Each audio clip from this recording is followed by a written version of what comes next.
자, 10장은 12제자를 부르시고 이제 파송하는 그런 내용이 길게 앞에 나와요. 예수님께서 12제자를 부르신 것은 예수님의 큰 전략이었습니다. 그리고 신학적으로 12지파가 있었고 12 이제 제자 12사도가 되는데 교회의 기둥으로 그렇게 세우셔서 일을 하시죠.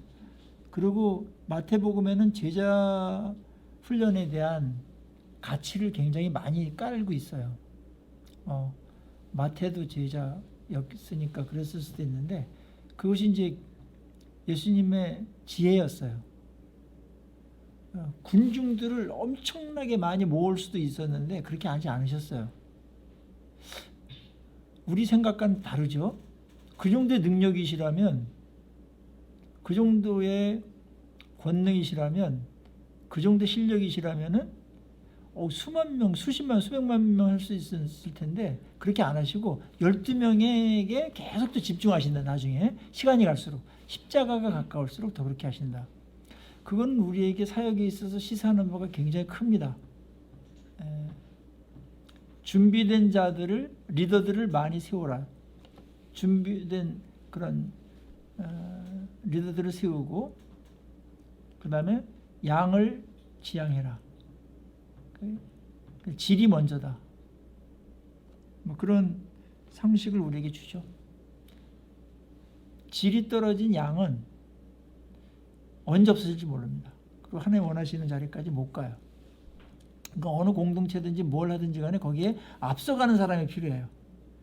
그 사람 수준밖에 못 가요. 지네들끼리 앞만 잘 봐요. 운동도 그래요. 어느 구장에 테니스를 치는 사람이 있는데 B 플러스까지 치는 사람이 치고 잘 쳐. 그럼 B 플러스밖에 못 올라가. 거기 사람 앞만 오래 쳐봐요. 근데 거기에 A 플러스만큼 잘 치는 사람이 있어. 그러면 쫙 올라가요. 시간이 되면. 그것처럼 교회도 마찬가지다. 12제자를 부르십니다. 근데 12제자 부르셨을 때 자격 요건이 뭐 같아요? 우린 자격을 많이 따지잖아요. 자격이 별로 없어요. 그러니까 세상적인 자격은 그렇게 별로 안 두셨고 다 뭐 갈릴리 촌 사람들이었고요. 예수님이 택했어요. 그들이 내가 하겠다 그렇게 하진 않았고 예수님이 택하셨고 그건 예수님이 책임지겠다는 자신감의 표현이기도 하시죠. 그리고 훈련하셨어요. 이론과 실제를 겸하면서 현장에서 훈련하셨어요. 3년 동안. 그리고 파송하시죠. 그러니까 우리는 다 예수를 믿는 순간 예수 학교에 입학한 거예요. 이거 학생인지도 모르는 사람도 있어요. 신앙인 중에. 내가 거기 재적 학생이야. 예수 학교에 내가 학생 맞아. 이것도 모르는 사람이 있어. 등록은 돼 있는데 벌써. 등록금까지 다 냈는데 모르는 사람이 있어. 이 성경 공부도 안 하고 경건 훈련도 안 하고 예수님께서 하신 목적이나 뭐 이런 것들도 전혀 생각 없이 그냥 자퇴생 비슷하게 지내는 사람이 있어요. 그런 사람 더 많다고 봅니다. 저는 한국교회. 그러니까 이게 안 자라는 건데. 그러니까 우리가 이렇게 공부하는 것도 제자훈련의 일환이에요. 크게는. 그 다음에 교회에서 설교하는 거, 교회에서 봉사하는 거, 뭐 누구 섬기는 거 다 제자훈련의 한 현장이라고 보면 돼요. 그게 사역이면서 현장이고 그래요. 그래서 그걸 해야 실력이 늘어요. 제자가 돼요. 실력을 갖춘 제자가 되는가? 아니면은 그냥 명목상의 제자가 되는가? 뭐 요즘 유명한 구호 있죠? 무리인가 제자인가? 도전이 되는 말이에요. 무리인가 제자인가? 예수님 주변에 무리들이 있었어. 근데 온데간데 없어. 제자들만 남아서 그들에 의해서 이제 교회가 세워지고 하나님 나라가 세워집니다. 오늘날의 교회의 위기는 이런 제자가 적다라는 것이 위기입니다. 아무리 세상이 어렵고 뭐 코로나고 뭐가 있다 하더라도 이런 제자가 준비된 자들이 있다면 예수님 시대의 그 서슬이 펄은 핍박 속에서도 교회를 세우거든요.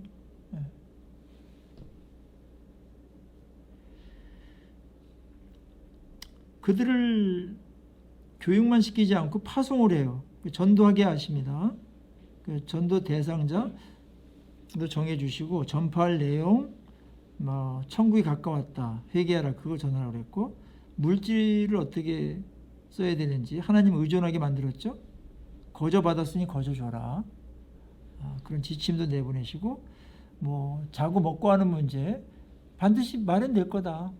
너희들이 복음을 전하면 거기서 누리는 것도 너희들의 자격이 있는 거다. 하나님이 그걸 예비할 거다. 누굴 통해서든지.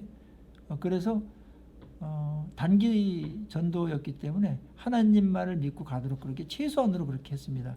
이거는 장기 선교사님한테 이걸 요구하는 건 상식이 안 맞죠?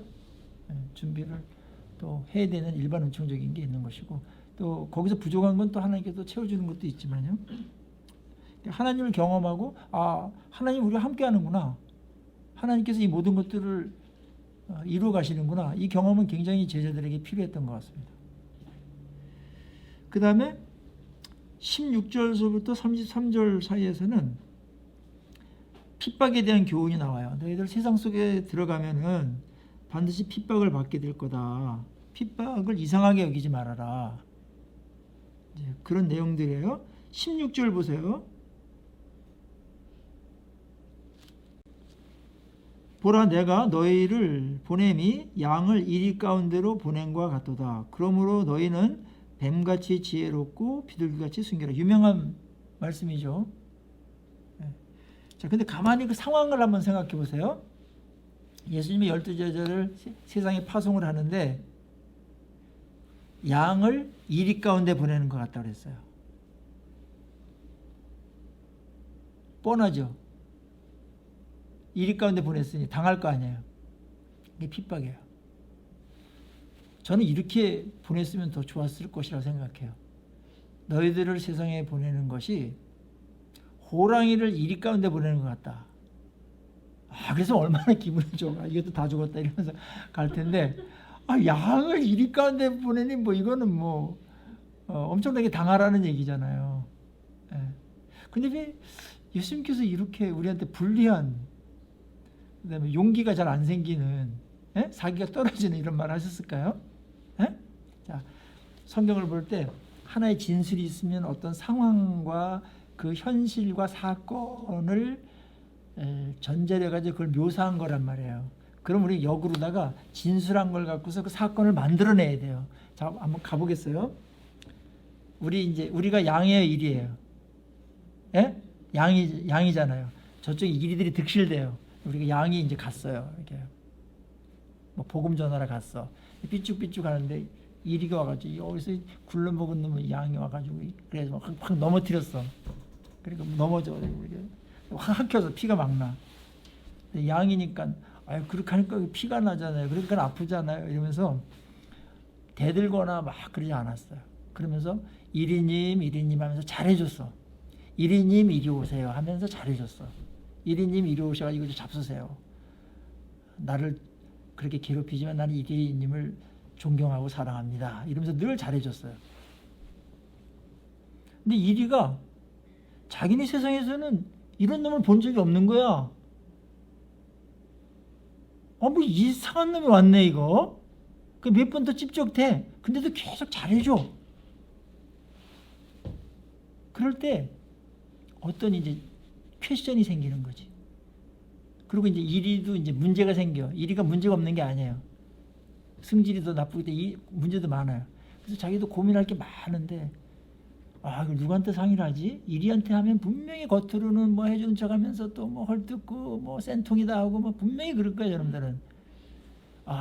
그래도 양한테 한번 가보자. 어리숙한 양한테라도 가보자. 내 말 잘 들어주니까. 그래서 양아, 이리님 웬일입니까? 이렇게 친절하게. 내가 고민이 있는데 이러면 어떻게 하면 좋겠냐.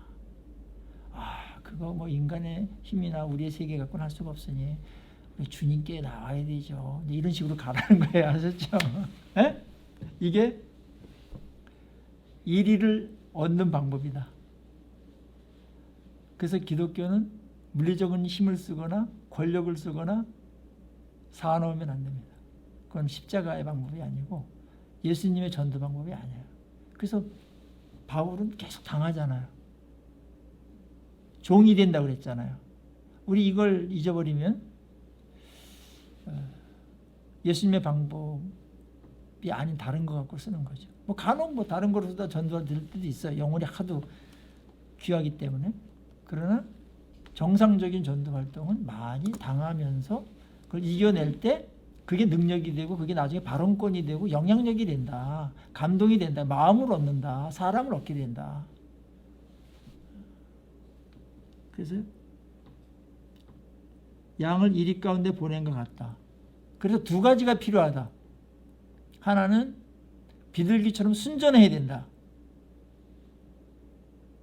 그리고 뱀처럼 지혜로워야 된다. 두 가지.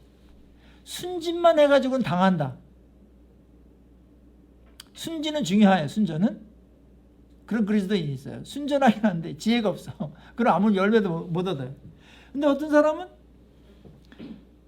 순전하지는 않으면서 지혜만 쓰려고 그래. 이것도 열매가 없어요. 두 개가 결합을 할 때 능력이 있어요. 뱀이 무슨 지혜가 있을까요? 뱀같이 지혜롭다 그랬을 때 그 지혜 실체는 뭐예요? 뱀이 뭐가 지혜로워요? 양이 비둘기가 순전한 거 좀 알겠는데 뱀이 뭐가 지혜롭죠? 자, 뱀 보세요. 손, 발이 없어요. 뛸 수가 없어요. 배때기로 밀고 가야 돼요. 그리고 날개도 없어요. 그런데 날아다니는 새를 잡아먹고 뛰는 쥐를 잡아먹어요. 어떻게 그렇죠? 지혜 때문에. 목표가 딱 정해지면 소리 없이 접근해요. 확 낚아채는 지혜가 있어요. 전도가 그런 지혜를 요한다. 집중력이. 순진하면서도 그 영혼을 구원해 내려는 지혜가 필요하다. 그때 열매를 맺게 된다. 지혜가 필요합니다.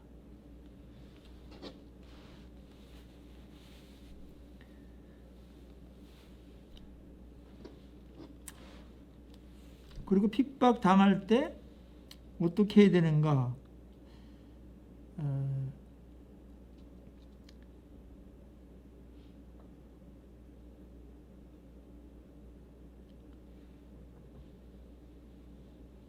예수님께서는 너희들이 이 동네에서 핍박을 너무나 심하게 하면 다른 데로 피해라. 그럼 비굴한 게 아니다. 피해서 그곳에서 또 복음을 전해라. 그렇게 이야기를 하고요. 14절에서는 누구든지 너희를 영접하지도 아니하고 너희 말을 듣지도 아니하거든 그 집에서 나 그 성에서 나가 너희 발의 먼지를 떨어버려라. 그 말은 그 집을 이방인 땅과 같이 여기라 그런 뜻이에요. 그건 너희 책임이 아니라는 거예요. 복음 전하다 우리가 자꾸 낙심하죠. 내 능력이 없어서 내가 좀 불성실해가지고 내가 불충해가지고 자꾸 자책할 때가 있는데 그게 아니라 그런 사람들이 있다. 예수님 있을 때 다 믿은 거 아니다. 그런 사람들에게는 나중에 미루고 그쪽을 떠나도 괜찮다. 그거는 핍박이 너무 심하면 견딜 수 없을 정도라면은 피하고 그리고 때때로 숨어서 있다가도 하고 이리 뒤도록 해라. 거기서 장렬하게 산화하는 게 목적이 아니고 영혼을 끝까지 살아남아가지고 구원해내는 게 그게 목적이다. 목적에 충실해라. 예수님도 피할 때 많고요. 바울도 광주리로 이렇게 타고 내려가 도망갈 때 있었죠. 아니 나이살이나 먹은 사람이 사도라는 사람이 그때 광주리 타고서 도망가고 이게 좀 폼이 안 나잖아요, 뭔가. 근데 그런 좀 부끄럽고 좀 뭐 가오가 안 잡히는 게 있을지라도 더 중요한 게 있다. 더 중요한 걸 위해서 그런 거 해야 된다. 물론 우리는 어떤 상황이든지 품격을 지키고 그 다음에 좀 예수님 자녀다운 그런 면모를 지키는 거는 좋아요. 그건 좋은 것이나 그게 목적이 아니에요. 그거보다 더 중요한 목적이 있어요. 하나님의 뜻을 이루는 거. 그것을 위해서 수단과 방법을 가리지 말라는 얘기는 아닌데 무모하게 거기서 그런 거 자존심 챙기다가 괜히 목적까지 다 이렇게 없어지고 못하게 만드는 어리석은 일을 범하지 말아라. 그렇게 제자들에게 이야기합니다. 그리고 사람들 두려워하지 말아라. 두려워할 대상은 하나님이다. 우리는 누구를 두려워하느냐, 누구를 가장 두려워하느냐가 중요한데, 가장 두려워하는 자에게 영향을 받게 돼 있고, 그 사람의 지시에 따르게 돼 있고, 그 사람의 지배를 받게 돼 있어요. 사람을 두려워하지 말아라. 하나님이 다 컨트롤하는 자고, 하나님은 참새 2마리, 그게 한 아사리온에 팔리지 않냐? 그러나 너희 아버지께서 허락하지 않으면 그것도 떨어지지 않아. 참새까지도 다 하나님께서 통제하셔. 그러니까 그들도 통제 아래 있는 것이고, 너희들이 핍박당하거나 뭐 너희들의 생명을 주관하거나 그거 다 통제 안에 있는 거다. 내가 부족하거나 능력이 없어가지고 그렇게 하는 거 아니다. 그리고 하나님은 너희들의 사정을 다 아는데 어느 정도까지 하냐면 30절, 너희에게는 머리털까지 다 세신바 된다. 머리털까지도 다 세신바 된다. 그러니까 상세히 한다라는 거예요. 우리가 나를 아는 것만큼 나를 아는 것보다 더 잘 아세요. 머리털에 대해서 이제 많이 이제 성경에 나오는데, 머리가 이렇게 좀 벗어지신 분이 좋아하는 찬양이 머리털보다도 더 많던 내 죄가 그 찬양을 가장 좋아한다라는 얘기가 있어요. 여기서는 하나님 머리털도 세신다. 우리 머리털 세야 못 써요. 내 거 좀 못 쓰잖아요. 하나님 다 안다는 거예요. 그래서 모르는 상황이 없다. 걱정하지 말아라. 두려워할 필요도 없다. 하나님의 통제 안에 있다면은, 하나님 손바닥 안에서 이루어지는 거라면 두려워할 거 없다. 하나님을 두려워하려면 하나님을 두려워해야 된다. 두려워하지 말라. 너희는 많은 참새보다 귀하다. 내가 그걸 왜 모르겠냐. 나를 위해서, 복음을 위해서 어려움과 핍박을 당하는 너희들을 내가 모를 리가 없다. 그렇게 위로해 주시면서, 사람 앞에서 나를 시인하면 나도 하늘에 계신 내 아버지 앞에서 그를 시인할 것이고, 누구든지 사람 앞에서 나를 부인하면 나도 하늘에 계신 내 아버지 앞에서 그를 부인한다. 이런 건 있어야 돼요. 우리가 막 이제 북한이나 뭐 중국이나 가서 가지고 자기가 자원해가지고 나는 예수를 믿는 사람입니다 막 해가지고 형무소 일부러 갈 필요는 없어요. 그거는 가능한 한 숨기면서 해야 돼요. 그건 지혜예요. 그렇게 하는 게 용감한 게 아니고 그건 어리석은 거예요. 그러나 어디 붙잡혀 갔어. 당신 예수 믿을 거야, 안 믿을 거예요? 예수를 욕하고 나오면 놔주고, 예수를 안 믿겠다고 하면 놔주지만, 그거를 안 한다면은, 부인한다면 당신은 형을 살고 그렇게 될 것이요. 이럴 때는 시인하라는 말이에요. 그때는 시인하라고 그런 기회를 준 거니까, 그게 순교든지 뭐든지 각자의 은사이지만은 그땐 부인하지 말아라. 그겁니다. 아셨죠? 예수님께서 굉장히 센 말을 하시는데, 내가 이 세상에 화평을 주러 온 게 아니고 검을 주러 왔다. 내가 온 것은 사람이 아버지와 딸이, 어머니와 며느리가, 시어머니와 불화하기 위해서 내가 왔다. 굉장히 평소에 예수님의 발언하고 좀 다른 듯이 말씀하죠. 사람의 원수가 자기 집 식구다. 아버지나 어머니를 나보다 더 사랑하는 자는 내게 합당하지 아니하고, 아들이나 딸을 나보다 더 사랑하는 자도 내게 합당하지 않다. 제자도에 있어서 관계보다 더 중요한 게 뭐예요? 진리예요. 그리고 구원받는 문제는 굉장히 중요한 문제예요. 이거는 생명에 대한 문제이기 때문에 나라도 먼저 구원을 받아 놓고서 확실하고 해야 내 가족도 위하는 거예요. 그러면서 진짜 거짓된 화평, 일시적인 화평을 하나님께서 한 게 아니고, 당분간은 검처럼 싸우기도 하고 찌르기도 하고 하는 그런 게 있어요. 왜냐하면 하나님 중심적이고 진리 중심적이고 복음 중심적인 그런, 옛날에는 핍박이 많았으니까. 유교 집안에서도 이런 사람 많잖아요. 제사 지내다 뭐 뺨도 맞고 막 쫓겨나가고 막 호적 파가라 그러고 막 이런 게 있단 말이에요. 가능하면 화평하되, 이런 문제에 있어서는 이런 일이 벌어질 수가 있다. 이것 때문에 불화하는 가정이 생기죠. 그러나 그 불화는 어쩌면 겪어야 될 일이고, 그러면서도 잘 해야죠. 양이 이리한테 하는 것처럼 잘 해줘서 길게 잡고서 할 때 그 가정을 복음화시키는 사람들이 많이 있습니다. 그런 분들 많이 있어요. 우리나라에 진짜 그런 며느리들도 많이 있었고요. 그런 종가댁 장손들도 많이 있었어요. 그 덕분에 그 가정이 전체가 구원을 받고 대부분이 구원을 받는 일들이 많아졌다. 이제 그런 측면에서 예수님 중심적이다, 진리 중심적이다 이 부분은 우선적이다 이 말은 싸움이 불가피할 때가 생긴다. 그걸 얘기하는 것이고요. 그리고 하나님은 가능하면 화평하고 그렇게 말씀하신 것입니다.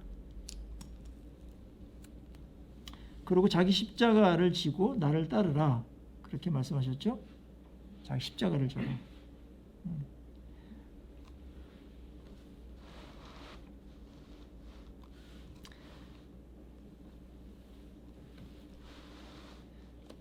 십자가는 여기서 문맥으로 보면은 복음을 전하다가 예수를 믿다가 당하는 핍박이나 고통 이런 것들이 포함돼요. 십자가는 예수님께 십자가 지셨다 그랬을 때 고통과 수치 뭐 이런 것들이죠. 그런 게 있을 수 있어요. 근데 한국은 이게 별로 없어요. 지금 참 좋은 시대인데 외국에 비하면 핍박 지수가 가장 낮은 나라가 한국입니다. 남한. 미국보다도 핍박 지수가 낮을걸요. 미국은 캠퍼스에서 복음 전하지 못해요. 그 다음에 초등학교나 중고등학교에서 선생님이 수업 전에 기도하지 못해요. 우리나라도 지금 이제 그게 옛날엔 됐는데 지금은 이게 이제 안 되게끔 이제 돼 있는 것 같던데 점점 더 이런 것들이 이제 줄어들어 오는데 언제나 기회가 있을 때 해야 되고 또 핍박이 오더라도 그걸 뚫고서 지혜롭게 또 해 나가야 되는 것이죠. 이상하게 중국 분들은 우리에게 핍박이 물러가도록 기도하지 말라고 그렇게 부탁을 하더라고요. 핍박이 있어서 우리 기독교가 순결해졌고 그리고 참된 신앙을 우리가 지킬 수 있기 때문에 정치적인 핍박이 물러가도록 그렇게 한국 사람들이 기도 많이 해주시는 것 같은데 그거보다 더 중요한 기도 제목이 많다 이런 얘기를 하는데 성숙한 분들이죠. 어쩌면 우리나라는 핍박이 너무나 없어가지고 방종하고 그 다음에 하나님께도 매달리지도 않고 이렇게 해이해진 부분이 있는 것은 아닌가 그런 생각도 하나님 관점에서 한번 점검해 보는 거는 유익하다고 생각이 됩니다.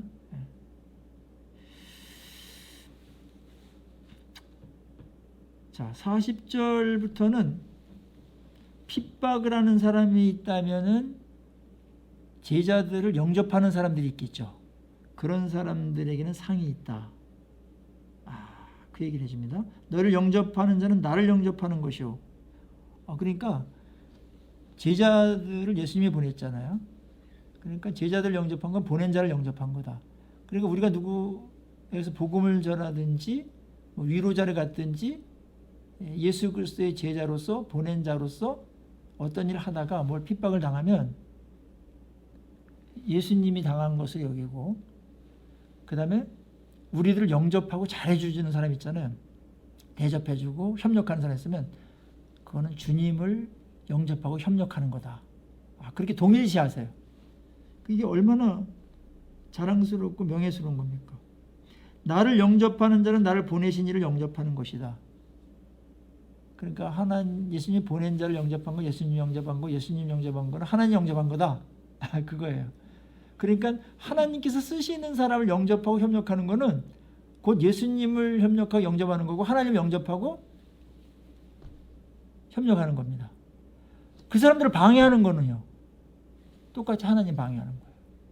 그래서 하나님이 사용하실 때 어느 구간이든지 어느 시점이든지 어느 역할이든지 할 때 협력해야 됩니다. 그 사람을 귀하게 여기고 많지요. 목사님들도 그렇겠지. 목사님뿐만 아니라 하나님께 쓰시는 분들이 많잖아요. 우리 평신도들도 다 하나님 다 쓰시는 분들이니까 그걸 잘 수행할 때 협력하고 어떻게 더 잘하도록 해주고 힘이 나도록 해주고 말 한마디라도 이렇게 해주는 게 하나님을 위하는 것이고 괜히 힘 빠지게 만들고 괜히 삐죽대면서 잘난 체나 하고 뭐 이러면서 그냥 뭐 시기하고 이렇게 뭐 일에 도움이 안 되는 그런 거 하는 것은 그 사람을 공격하는 게 아니고 하나님을 공격하는 거다. 이 연결을 굉장히 우리는 잘 못 시키는데 이거 잘해야 됩니다. 예, 보십시오. 뒷부분이 계속 이어져요. 선지자의 이름으로 예를 든다면요. 선지자의 이름으로 선지자를 영접하는 자는 선지자의 상을 받을 것이다. 선지자 영접해서 누가? 선지자 상을 받아. 선지자 일에 같이 협력한 거예요. 그거는 같이 동참한 거예요. 그리고 의인의 이름으로 의인을 영접한 자는 의인의 상을 받는다. 어떤 사람이 정의로운 일을 해. 정의로운 일 할 때 굉장히 힘든 거예요. 그게 기득권들이 막 늑대같이 달려들어가지고 방해하거든요. 그래서 개혁이 어려운 겁니다. 말은 쉽지만 개혁이 어려운 게 목숨을 걸고 지키려는 세력이 있거든요. 그런데 의롭게 그걸 계속 가. 외롭지만 그때 그 사람 도와주고 물질로 후원하고 기도해주고 격려해주고 막 같은 편 들어주고 우리는 의인의 편에 들어서야 되니까 의인의 상을 받는다. 그 사람도. 그리고 42절 이어져 누구든지 제자의 이름으로 이 작은 자 중 하나에게 냉수 한 그릇이라도 주는 자는 내가 진실로 너에게 이르노니 그 사람이 결단코 상을 잃지 아니하리라. 하나님께서 다 보고 계신다. 아주 민감하게 이걸 보고 계신다.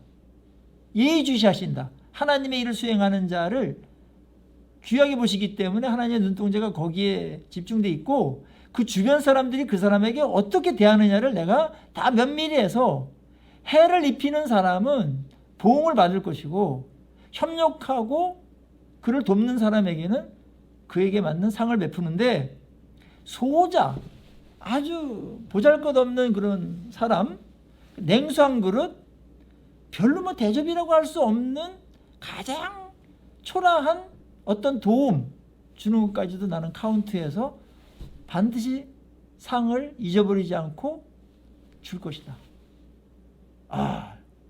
얼마나 하나님의 일을 하는 사람, 하나님이 보낸 자를 얼마나 하나님께서 귀하게 여기시는지 아시겠죠? 저는 이걸 보면서요. 이제 제 아들이 미국에 가 있어요. 근데 누가 막 도와줬다는 얘기를 들어. 누가 뭘 도와주고 뭐. 그러면 고마워. 날 도와준 거야 그게. 시간 나면은 그 사람한테 뭘 해주고 싶어. 보답을. 그 마음이죠. 자, 오늘 우리가 그런 존재라는 거. 그래서 누가 안 해주더라도 뭐 섭섭할 것 없고 누가 해주면 하나님께서 보내주신 자구나. 귀한 일을 하고 계신다. 귀하게 여겨주고요. 존중하고. 그 다음에 나도 하나님께서 보냈지만 하나님이 하시는 일을 하지만 또 하나님의 또 다른 영역에서 또 다른 임무를 갖고 하는 분들이 많잖아요. 교회나 많죠? 세상에도 많이 있어요. 그런 사람들에게 내가 도움이 되고 위로가 되고 협력하고 어떤 사람들은 더 많이 더 적극적으로 도와주는 사람이 있고 또 우리의 어떤 역량의 한계가 있으니까 말밖에 못 해주는 사람이 있고 어떤 사람은 기도를 해주는 사람이 있고 이렇잖아요. 그거 다 귀한 거다. 하나님이 그걸 다 계산하고 계신다. 아멘이시죠? 여기서 상을 받을 것이라 하는데 한편으로는 좀 두려운 생각이 드네요. 벌을 받을 것이다 그런 느낌도 이렇게 드네요. 네네. 그러니까는 아주 악랄하게 한 사람들에서 하나님 보응하세요. 오래 참으시고요. 그런데 여기서 상 얘기만으로 이제 끝나는 것은 뒷부분에 그런 것들을 시사하고 있겠죠. 그러나 하나님은 벌 주는 것보다는 도와주는 사람들이 더 귀하기 때문에 그 사람들을 지금 더 격려하고 있는 그런 모습을 볼 수가 있습니다. 그러니까 두 면을 우리가 다 해야 되겠죠. 이만큼 하나님께 귀하게 해보신다면 방해하는 사람들은 얼마나 하나님께서 싫어하시겠어요. 그렇죠. 그래서 교회에서 누군가 청소를 한다든지 뭘 한다든지 목사님이 어떤 설교 준비를 한다든지 이럴 때 그게 힘이 되도록 어떻게 좀 말 한마디라도 뭐 기도를 한마디라도 아무도 안 보지만 하나님 우리 목사님 설교 준비 다 깊이 하고 하나님께서 성령께서 역사해 주시고 피곤치 않게 해주시고 담대하게 정말 그렇게 전하셔서 우리에게 우리 교회에게 큰 은혜를 끼치게 해주십시오. 그 기도를 한다면 여러분들이 설교자상을 받는 거예요. 선교사를 위해서 그렇게 한 사람이 있고 의를 위해서 핍박을 받는 사람들이 있거든요. 손해를 보는 사람이 있거든요. 주일학교 선생님들 위로하고 구역장 위로하고 부장 선생님 위로하고 같은 동력자들 위로하고 하는 거 다 그게 상이 있다. 하나님은 그걸 괜히 귀하게 보시고 있다. 냉수한 그릇도 카운트 하신다. 철저하시다. 이 부분에 있어서는. 그럼 우리가 할 일이 많죠. 어디에 우리가 에너지를 쏟아야 되며 무엇을 금해야 되며 이거는 뭐 우리 마음속에 자연스럽게 정리가 되는 것 같습니다. 자, 우리가 예수님의 제자들입니다. 제자 학교에 들어왔습니다.